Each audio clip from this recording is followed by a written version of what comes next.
Ange.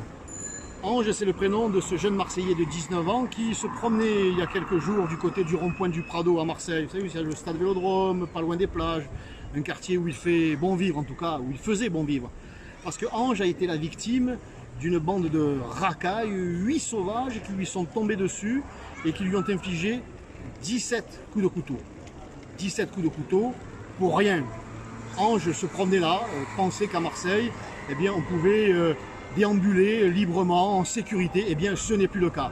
Il a fallu un miracle, le miracle pour que les chirurgiens réussissent à lui sauver la vie, mais Philippe, Axel et Mélanie, eux, y ont laissé leur vie.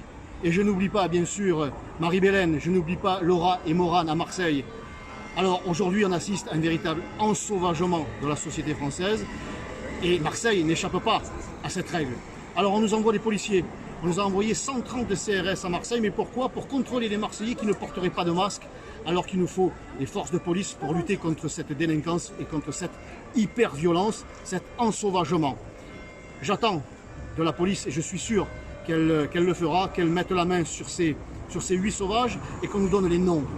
Que l'on sache qui est à l'origine de cette barbarie, et si ce sont des Français, qu'ils croupissent en prison, et s'ils sont étrangers, qu'ils soient expulsés de notre territoire. Marlène Schiappa souhaite que les violeurs étrangers soient expulsés, et bien que les assassins aussi soient expulsés de notre territoire. Parce que face à la racaille, eh bien, la répression maximale s'impose aujourd'hui.